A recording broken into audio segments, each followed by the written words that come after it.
Today on Locked On Phoenix Suns, there's some discourse around Devin Booker I don't love. Where do the Phoenix Suns go from here? And more than anything, it is blame game time. Let's talk about it all next.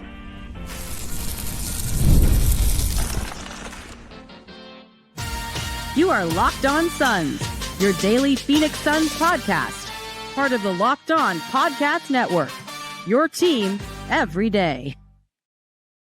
Welcome back into Locked On Phoenix Suns. I am Benjamin Garcia, a credentialed Suns media member covering your Phoenix Suns each and every day. Thank you for making Locked On Phoenix Suns your first listen on this beautiful Friday morning. Maybe you're getting a sneak peek early on YouTube and it's a Thursday night Locked On Suns for you guys. Don't forget to make Locked On Phoenix Suns your first listen and know that it is free and available on all platforms, including YouTube. So click that follow or subscribe button and do what thousands, dare I say millions of Suns fans have already done. Become an everydayer and get locked on to the Phoenix Suns each and every single day. Today's show is brought to you by Game Time. Download the Game Time app, create an account, and use code LOCKEDONNBA for $20 off your first purchase. It's the aftermath of what is a dragging Suns season. We talked about it last night, and just thank God it's over. Not necessarily that the games are done, because ultimately we all love basketball. But as Devin Booker talked about, it was a slow bleed out through this Suns season. And there's a lot of things we're going to get to. In the second segment, we're going to talk about the blame game. Who deserves the most amount of blame pie? And at the end of the show, I'm going to tell you where the Phoenix Suns need to go from here.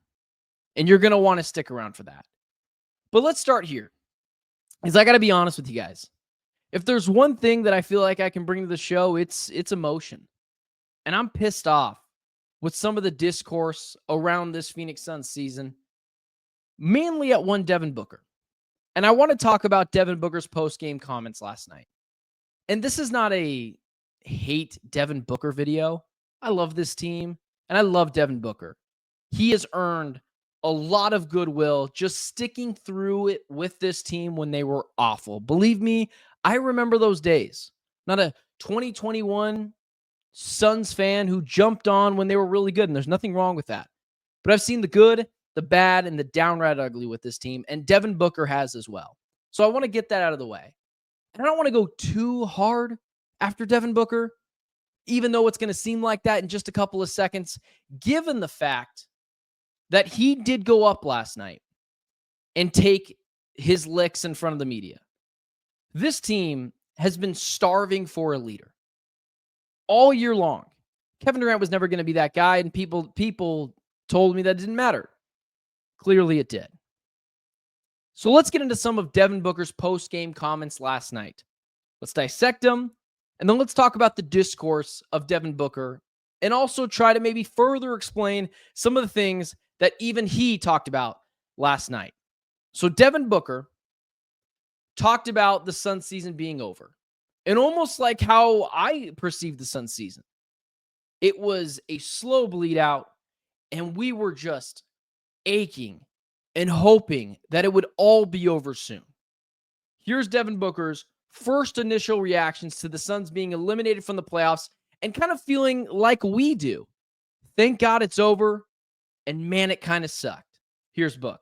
It's been a slow bleed out. I've been feeling this way for majority of the season. I think the small glimpses of, good stretches that we've played, gave me hope and probably gave everybody else hope. So, you never want it to be that you're squeezing into the last spot of the play-in in the first place. So, kind of expected at this point. Book, this is the first time since 2020 that you haven't been in the playoffs. What do you feel needs to change from this season going to next in order to get back to that stage again? More than one thing. But, it's the time, the summertime is to digest and, look back, see what went wrong, compare it to, when things were going right, and vocalize that. Appreciate Cam Cox of 12 News. And for all those clips that we're going to be playing, I guess that's the singular one, but we got a couple more that we're going to play throughout this show. So thanks for him for the courteous of allowing us to use some of those clips. But I appreciate the honesty from Devin Booker, but maybe it didn't need to be said, just because I know what he's feeling, and it's the brutal honesty. And again, credit to Devin Booker for going up to the podium last night, addressing the media after officially being eliminated. I know it was a toxic, tough Sun season. And what I didn't love, just honestly, Devin Booker admitting that to us, that it's been a slow bleed out. Because that shows me that his actions on the court of getting frustrated, and last night I thought he was going to punch Mason Plumlee in the face. He was so frustrated with him. But telling us as well that it was that toxic all year long, and just now letting us know that that's how he felt too, it felt like we were kind of lied to. That isn't necessarily Devin Booker's fault, because we had Bradley Beal the other day telling us that they could still make a run, and Kevin Durant during the season saying, listen, we can figure it out. We have the talent to get through this. Booker as well, he took the mask off. He said, yeah, it's kind of sucked for us too. And this team has starved for a leader. And it wasn't until that I saw that the Suns finally had one until it was too late last night. And what's kind of frustrating to me is Devin Booker went with the my dog is dead look, or my dog just died look. Sad, emotional, not necessarily pissed off. And I felt like that was infectious last night with a lot of the Suns fans and media members almost apologizing to Devin Booker for what the Suns have done to him.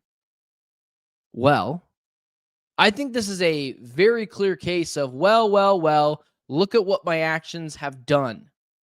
Devin Booker, as much as I love the guy, and I know you do too, it's important, if we're going to turn the page on this Suns season, to accurately assess some blame.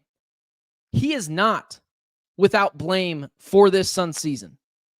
We cannot just turn a blind eye to some of the things that Devin Booker approved of and what has led this team to where they are today. Again, love Book.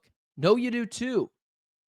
This isn't a trade him away and get rid of him, he's toxic take. No. But what I will do is hold guys accountable. And I've held Kevin Durant accountable. I've held Bradley Beal accountable. Done it with Bud. Done it with Ishbia. It's Booker's turn to get a lick or two. Can we just be honest? I know the front office didn't do a great job building this team, but do you think that stars and superstars don't get a say in roster construction? Sorry to break it to you guys, but it's wildly reported that Devin Booker advocated and recruited Bradley Beal and Tyus Jones to this team actively. And what happened? They both failed. Devin Booker has a hand in that. And it's not just necessarily those two acquisitions that he advocated for and that he wanted. What about the departure of DeAndre Ayton? Wildly speculated and reported. He didn't want him here anymore. Not necessarily saying that was the wrong thing, but he played a hand in a trade for a player that had negative trade value. People forget DeAndre Ayton didn't have a lot of trade value when he was traded. He just didn't. Massive contract. They were just trying to get off of him and get some pieces back. Ended up costing Ayton, Tumani Kamara, other players. Booker shot 33% from the three-point line this year. It's not great for a team that needed to be chucking up more threes. He needed to be Robin to KD's Batman. He wasn't that guy. So as much as I appreciate Devin Booker going up there and taking his licks last night, he's not without blame. And to be fair to Booker, he said that. He went up there and said, yeah, some of this is on me. But it wasn't just him saying it was on just him, which I appreciated. Booker also said this last night about accountability and fixing things and who necessarily deserves the most blame and who do you go to when you point, who are you most frustrated with? Here's what Booker said last night when assessing the blame and who gets the most of it? Answering Dwayne, you said vocalizing a lot of this that's on your mind. Are you saying more of that with regard to your teammates or maybe the people around the organization that are making decisions? Everybody. That's a candid answer that I really liked. It is everyone. And even though I've harped on Devin Booker a little bit here about the discourse surrounding him and that he does have blame in this, it's not just him, it's everyone. So with that being said, let's assess some blame. Let's give some blame to some guys who deserve it. Who deserves the most piece of blame pie? Who deserves the second most piece? Who deserves the third most piece? Let's talk about it all next. First, today's show is brought to you by DoorDash Pass. NBA fans, get ready. They swoosh, you save. Thanks to Dash Pass, every time a player drops 50 or more points in a game, you score a huge deal the very next day. It's simple. When any player scores 50 or more in a game during the 2024-2025 NBA regular season, Dash Pass members get 50% off an order, up to $10 off the next day from noon to midnight. Listen, here's a few different ways you could take advantage of this deal. After an epic 50-point performance, celebrate by ordering wings, pizza, or burgers from your favorite spot. Late night cravings, whenever you're staying up watching highlights or you just want a midnight snack, go to Dash Pass, grab something delicious while saving big. Sign up for Dash Pass and be ready to save when any player scores 50 or more in a game. Dash Pass members get 50% off an order the next day, up to $10 off. Just use promo code NBA50 from noon to midnight after a 50-point game on eligible orders at participating merchants. Must have a Dash Pass account. Dash Pass account. Terms apply. Visit DoorDash to learn more. Emphasize, just so you guys know, this offer is live. I want to make sure you know that. Noon to midnight, the day after a game, when a player scores 50 or more points, Dash Pass members get that offer of nearly 10 or up to $10 off your meal when that happens. Thank you, Dash Pass, for sponsoring. Let's go. All right, guys, let's keep the show rolling. It is blame game time. Front office, Kevin Durant, Devin Booker, Bradley Beal, just a few guys who deserve blame. But let's go down that list. Let's start with the pound of flesh that Suns fans want in the front office, that I think that they're absolutely right about. This Suns front office is run like a mom and pop shop. Josh Bartelstein, who we'll get to later, James Jones, feels like he's just a puppet at this point for Mat Ishbia. Budenholzer, who feels like he's had a lot of blame in this. But collectively, I mentioned Devin Booker has had a lot to say in the Suns front office. And I don't think that that is wrong at all. I won't go against that. In fact, I'll emphasize that it's absolutely true. Devin Booker has had some blame in the construction of this roster. However, you don't blame just the kid who drove the car into the brick wall. You blame the parent in the front seat that says, "Kid, drive, I trust you." As much as Devin Booker is a great basketball player, he's not a general manager. He's not a coach. He's not le GM like LeBron James. And what the front office has done is allowed this to be player run, in my opinion. And that is on them. Devin Booker and Kevin Durant wanted Bradley Beal, so we got you Bradley Beal. Last year, I was the one that said, Brendan was also the one that said, credit to him as well, this team's issues is not a freaking point guard. Can we just be fair? Can we be honest? The Suns would have all the same issues this year if they didn't fix the wing position. They drafted Ryan Dunn, little over his skis, We see the potential, but they needed to add more depth there. And it was hard to do because you didn't have any assets to make it happen. What did the Suns do?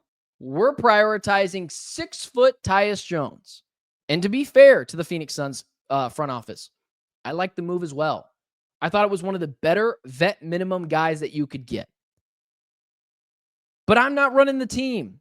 You have to be a better assessment of talent than the talking head on Locked On Phoenix Suns. So absolutely the front office deserves blame. One thing that I think has gone severely unnoticed and unblemished is the leadership of Kevin Durant and Devin Booker. I mentioned this last night a little bit, but I want to reiterate it once more for you. Kevin Durant is clearly not a leader. And in his defense, this is not a surprise to anyone. He has said multiple times, I'm good. I just want to hoop. The problem is, in very slim scenarios, can a player who is not the best player on the team be the leader? Golden State Warriors years ago, Steph Curry, leader. Kevin Durant, best player on that team. It worked. Dwayne Wade, leader. LeBron James, best player on the team. It worked. It's not really the case right now. Look around the league.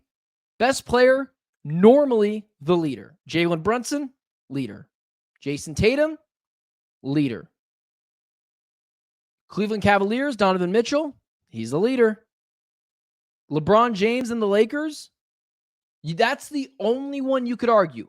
Maybe Luka's the better player. LeBron James is the leader. But do you know why that works? Because LeBron James is the greatest basketball player of all time. And I don't want to get in an argument on if he's the greatest basketball player of all time. I shouldn't even said that. He's top 2, just so we don't have to argue about it. Oklahoma City Thunder, Shai Gilgeous-Alexander, best player. I believe Devin Booker has had a hard time checking Kevin Durant. And when things were going awry, Devin Booker, I don't think was able to go to Kevin Durant and say, hey, man, let's tighten the screws. There's some things loose here. We got to tighten up, and it starts with us. I don't think you can do that with Kevin Durant. It's not blame on Kevin Durant. That's blame on the Suns front office too. But the leadership position of those two guys was putrid. It was horrible. And when things went bad, they had no one to stand up and say, all right, guys, it starts and begins with me. Let's fix this damn thing. So let's move on to not just those two guys, but the biggest culprit, I think. And I wasn't really willing to buy into this for most of the season, but what I will do is start to realize I was wrong a bit. Bradley Beal is the straw that broke the camel's back. Maybe not all season he was the biggest issue, or of course the only issue. There's multiple issues with this team. But ever since that Jimmy Butler news broke, he wasn't professional. He told us he was. He told us whatever. But he felt disrespected. And he couldn't just take his $50 million a year and play basketball and do the best that he could. He had to poke at the fan base. He had to poke at the front office. Bradley Beal was anything but a mature basketball player throughout this entire season. On the court, looked like he didn't care. Off the court, he really didn't care. And I really think that this got opened up to me specifically when Steph Curry hit that three-point shot against the Phoenix Suns the other day, and Bradley Beal's just laughing. I mean, man, read the temperature of the room. What are you doing? You're down by a bajillion points, and that's the way you want to repay this team and this fan base that is paying to come see you? I don't think the guy's got a competitive bone in his body. And that's not something that I thought was even the case. I was a big Bradley Beal fan. For those of you who don't know, I'm a Florida Gators fan. Just won the national championship. That's kind of fun. Of course, ASU as well. But I've been following Bradley Beal for a really long time. I was one of the biggest advocates of Bradley Beal coming to the Suns because I watched him at Florida. I love this dude. But Bradley Beal is clearly a good stats, bad team player. Where on the Washington Wizards, yeah, he can pile up points, 30 points a game. He could be an all-NBA caliber player. but he's not a winning basketball player, and he doesn't care. He's got $50 million. He's still smiling. And I will give him some credit. Like, listen, if I was at a place and everyone was trying to trade me and it ended up not happening and I just had to go about my day, that'd be frustrating if I made $60,000 a year. But Bradley Beal makes $50 million a year. That's shut up and take your money and forget what's going on. Bradley Beal couldn't do that. So if we're just assessing blame, front office, leadership, Beal, that's where I would start. But forget the blame. Forget the aftermath. Where do we go from here? And believe me, I'm going to tear it down to the studs. Let's talk about all that next. First, today's show is also brought to you by Game Time. There's nothing like the energy of a live game, whether it's catching a last-minute MLB showdown or soaking in the excitement of an NBA matchup. But finding great seats at a great price, that used to be a challenge until I found Game Time. Typically sometimes people will say things like, oh, you're just sponsor of the show, but you never use it. I'm going to the Diamondbacks game tomorrow because I'm using Game Time. I got elite tickets for an insanely good price. I'm going to watch Eduardo Rodriguez mow down some Brewers pitchers tomorrow.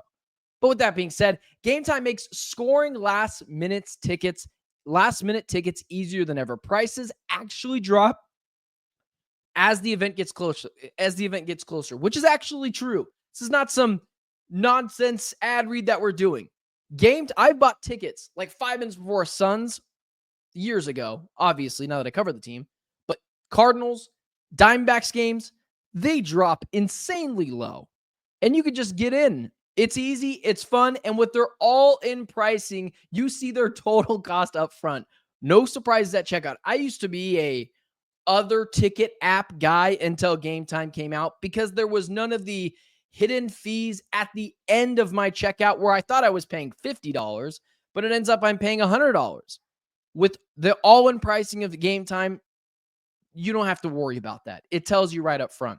Take the guesswork out of buying tickets with Game Time. Download the Game Time app, create an account, and use code LOCKEDONNBA for $20 off your first purchase. Terms apply. Again, that's code LOCKEDON NBA for $20 off. Download Game Time today. Last-minute tickets, lowest prices guaranteed. All right, let's wrap up the show here. Where do we go from now? Guys, I have been a pretty hard defender for a long time about keeping Mike Budenholzer, keeping James Jones for the sake of continuity. But that was a month ago. And what I won't do is stick with the same opinion just to stick with the same opinion. I know sometimes you guys will poke at Brendan and I are in the chat for having a wrong opinion, and I'll never stand on it. I'll admit I was wrong. I think it's almost cowardly to stand on an opinion that you know is wrong, but you just don't want to be you just don't want to be told you were wrong. That basically is the way I feel about James Jones and Mike Budenholzer. This season was so toxic, you have to move on from everyone. It's not just those two guys, although they are main culprits. And I have defended James Jones even more than Mike Budenholzer because I see some of his draft day things, Cam Johnson, even Jalen Smith. I know people go for that, but it wasn't like it was a god-awful pick. Tyrese Halliburton went after him. That's the only reason why it's seen as a worse pick than it really is. So as much as I've defended guys like James Jones and Mike Budenholzer at times, this season has been so toxic, everyone's got to go. The Suns have been ran like a mom and pop shop. Josh Barlstein needs to go. I don't give a damn who your dad is. And I know sometimes it'll come off kind of cringy or too much to call for people's jobs. I would agree with you if we were working in some different element that wasn't a profession where you made millions of dollars a year. This comes with the territory. And everyone's got to go. Anyone that has had a hand in this Suns season, the coaching staff and everyone on it, the general manager, the CEO, Josh Barlstein, everyone's got to go. Nothing personal, maybe for some people, but they got to go. We need a complete revamp and retool of the coaching staff and management. And I don't care if that's go get Bob Myers. Guys, that seems like a pipe dream. You have to ask yourself, why would he want to come here? And if he's only coming here strictly for the money, that almost never works out. Taking a job only for money almost never works out. Ask the Detroit Pistons and Monty Williams. Seemed like a great coach. Didn't really want to go there, but $80 million is $80 million. I want the Suns to find their own young GM, Bob Myers. I want them to find their own young Joe Mazzulla. Barlstein's got to go. James Jones has got to go. It's time to clean house. It has been too toxic to let any stone not go unturned. And Budenholzer, you were the hometown guy. That was fun for 10 seconds. It's time to go. And you haven't done yourself any favors, even when I was looking to try to give you a break. James Jones, I tried to point to your draft, your previous drafts, and say, listen, man, a lot about being a GM is drafting. And he has made some good selections. Tumani Kamara, Ryan Dunn, Oso Ighodaro. But he's got to go too. Simply by association. Josh Barlstein, it pissed me off from the beginning that he was even in this Suns front office. Strictly because you're there because we know who your dad is. And I hated that. I would like my president to have some gray hairs. Not a guy who kind of looks like a frat boy, and I'm not 1,000% sure he's qualified for that position. It's time to move on. Everyone and anyone that had their hand in this Suns season, in terms of front office and coaching staff, they got to go. And here's the thing that I don't think you might see coming. I believe in Mat Ishbia to figure it out. I still give the guy the benefit of the doubt. Yeah, he's made some wrong moves. I get that. It happens. But I'm not going to get mad at Ishbia for being aggressive, because aggressive mostly wins in sports. Sometimes you strike out, but oftentimes hitting a home run is okay. Oftentimes striking out 3 times is okay if you hit a home run. And Ishbia was aggressive, and I can respect that. Do you know what it was like to have Robert Sarver?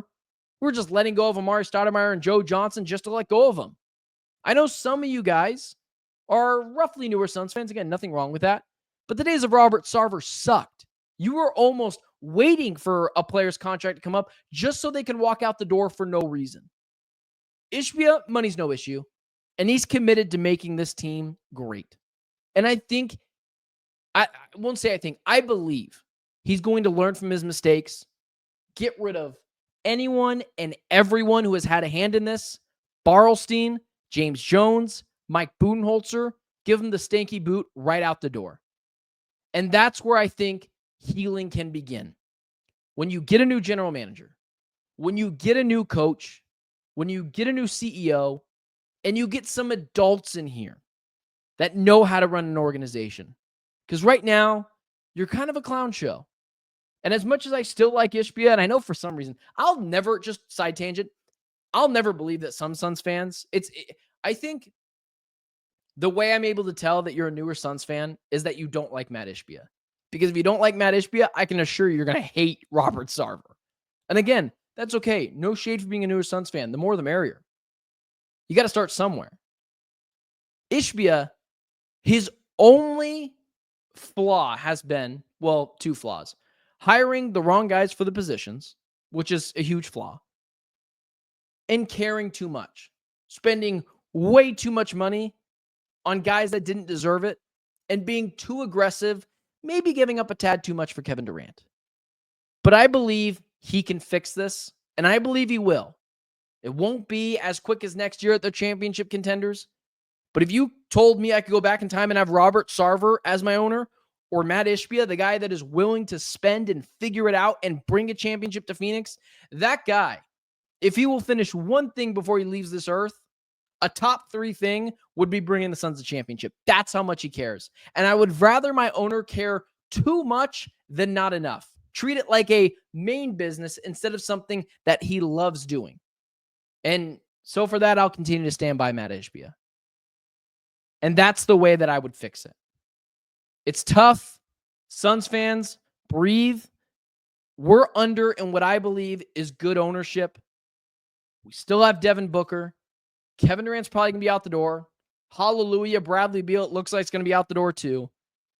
Things can change on a dime. And the NBA offseason is unpredictable. Sometimes that can go your way. I appreciate you guys for, the season's not even over yet, but I appreciate you guys for sticking with this season with Brendan and I. And the train is still going to go on.